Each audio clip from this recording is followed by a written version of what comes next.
En ce temps-là, les yeux levés au ciel, Jésus priait ainsi, « Père Saint, je ne prie pas seulement pour ceux qui sont là, mais encore pour ceux qui, grâce à leur parole, croiront en moi. Que tous soient un. Comme toi, Père, tu es en moi et moi en toi. Qu'ils soient un en nous, eux aussi, pour que le monde croie que tu m'as envoyé. Et moi, je leur ai donné la gloire que tu m'as donnée, pour qu'ils soient un comme nous sommes un. Moi en eux et toi en moi. Qu'ils deviennent ainsi parfaitement un, afin que le monde sache que tu m'as envoyé, et que tu les as aimés comme tu m'as aimé. Père, ce que tu m'as donné, je veux que là où je suis, ils soient eux aussi avec moi, et qu'ils contemplent ma gloire, celle que tu m'as donnée, parce que tu m'as aimé avant la fondation du monde. Père juste, le monde ne t'a pas connu, mais moi, je t'ai connu. Et ceux-ci ont reconnu que tu m'as envoyé, je leur ai fait connaître ton nom, et je le ferai connaître, pour que l'amour dont tu m'as aimé soit en eux, et que moi aussi je sois en eux. Acclamons la parole de Dieu. Comment les premiers chrétiens ont-ils reçu ces paroles de Jésus, d'abord transmises oralement, verbalement et ensuite par écrit? Qu'ont-ils compris de ces paroles? Ils savaient qu'ils étaient dans un contexte de persécution, mais qu'il y avait aussi des hérésies. En fait, l'évangile de Saint Jean lui-même est un écrit, un récit de ce qui s'est passé et ce que Jésus a fait et enseigné. Mais c'est aussi une défense de Jésus en tant que sagesse divine face à la première hérésie, celle que l'on appelait l'hérésie du Christ. Ils ont dû lutter contre les ennemis de l'extérieur, la persécution, et contre les ennemis de l'intérieur, les hérésies et l'agnosticisme, qui n'est pas la même chose que le gnosticisme. Ils ont lutté contre le gnosticisme. Ce sont des choses différentes. L'agnosticisme était très fort et très dangereux dans les premiers temps de l'Église. Les ennemis de l'extérieur, les ennemis de l'intérieur, parce que le Seigneur veut nous enseigner en faisant cette prière à haute voix. Que des années plus tard, Saint Jean écrit, que veut-il nous enseigner?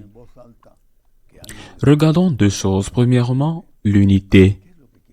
L'unité, le Seigneur prie le Père et lui dit qu'il soit un, comme toi et moi, nous sommes un.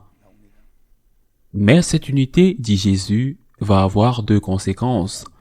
D'abord, pour que le monde croie, donc l'unité comme condition préalable à l'évangélisation, Jésus avait dit en une autre occasion, un royaume divisé s'écroule maison après maison, l'unité pour l'évangélisation.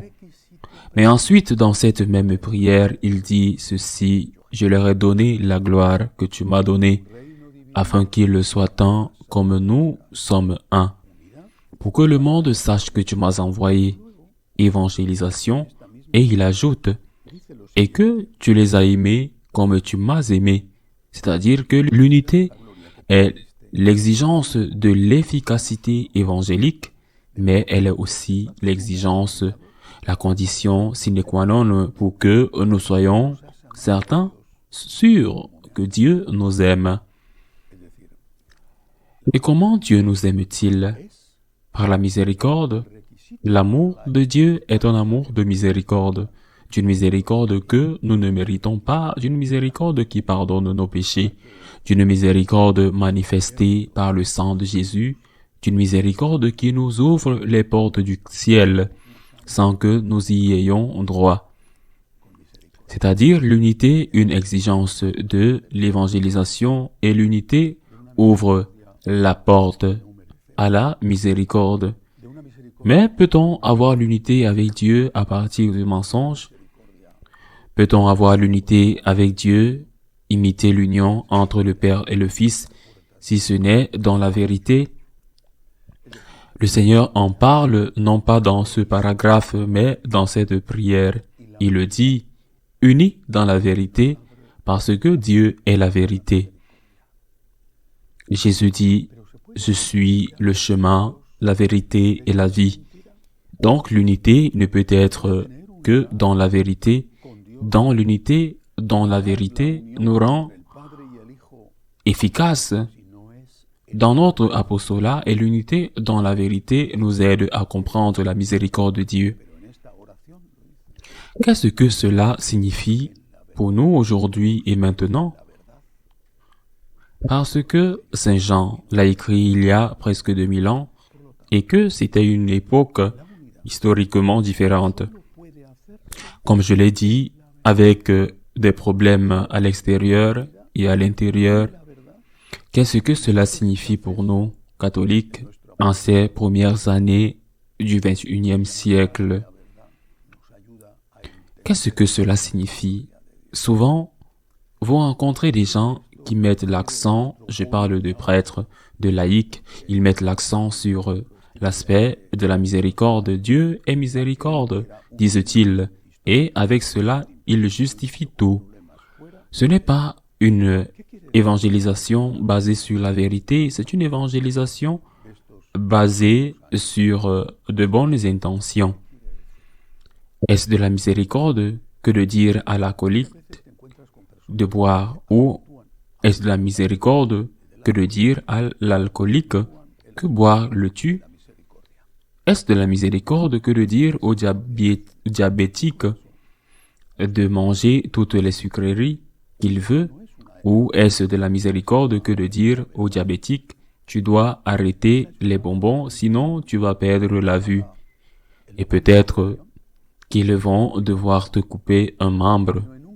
C'est pourquoi, pour que le monde croie au Christ, nous devons avoir l'unité entre nous que le Seigneur a demandé dans ce moment solennel, dans cette prière faite avant de partir pour le jardin des Oliviers. Et cette unité entre nous et ne peut se faire que dans la vérité, Mais cette vérité doit être vécue comme une source de miséricorde, afin que celui qui croit en la vérité et cherche l'unité avec Dieu se sente aimé par le Dieu de la miséricorde. Dieu est vérité et Dieu est miséricorde. Comment Dieu a-t-il toujours uni les deux concepts de Dieu, les deux concepts, les deux aspects de Dieu? En condamnant le péché, mais pas le pécheur. Si nous ne condamnons pas le péché, nous ne sommes pas unis à Dieu, qui est la vérité. Nous sommes unis au Seigneur du mensonge. Je ne dis pas que les gens le savent ou en ont l'intention, mais c'est la réalité lorsque nous ne sommes pas unis à Dieu. Nous devons donc proclamer la vérité de Dieu et être unis dans cette vérité. Il n'est pas possible que chaque paroisse soit une église différente et que dans certaines d'entre elles, on pratique des barbaries liturgiques ou on enseigne des hérésies morales ou dogmatiques et que la paroisse voisine soit une paroisse orthodoxe avec une liturgie digne de ce nom, et que la paroisse voisine soit une paroisse orthodoxe avec une liturgie digne de ce nom. Il n'est pas possible que chaque paroisse soit comme une église différente et que dans certaines d'entre elles, on fasse des barbaries liturgiques ou on enseigne des hérésies morales ou dogmatiques, et que la paroisse voisine soit une paroisse orthodoxe avec une liturgie différente ou digne et avec l'enseignement qui devrait être enseigné dans une église catholique. Ce n'est pas possible. Il n'y a pas d'unité.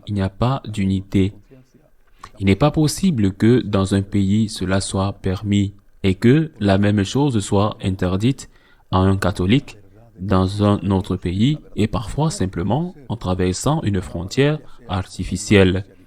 Il n'est pas possible. C'est un scandale. C'est un scandale qui va à l'encontre de l'évangélisation. Comment pouvons-nous parler à Dieu alors qu'ils peuvent te répondre avec des faits, avec des preuves? De quel Dieu parles-tu s'il me parle d'un Dieu qui n'a rien à voir avec le Dieu dont tu me parles?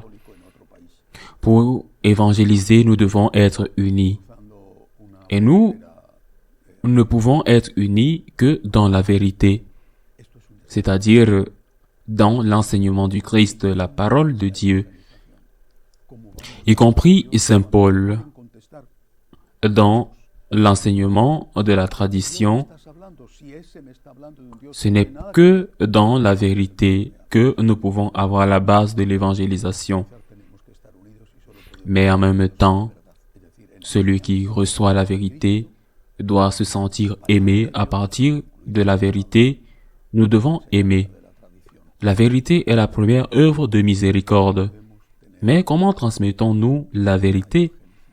Par le mépris, par l'humiliation, en nous sentant supérieurs à ceux qui ont tort, même sans savoir qu'ils ont tort. Parfois, ce sont eux qui se sentent supérieurs à nous et qui nous méprisent, nous humilient et nous persécutent. Mais ne rendons pas le mal pour le mal. Nous devons être capables de transmettre la vérité qui est le Christ, qui est Dieu. Nous devons être capables de défendre la vérité avec miséricorde. Le péché est condamné, mais pas le pécheur. Ouvrons toujours les portes aux pécheurs, mais ne le trompons pas en lui disant que ce qu'il a fait n'est pas mal, parce qu'alors nous devenons complices du mal qu'il fait. Ainsi soit-il.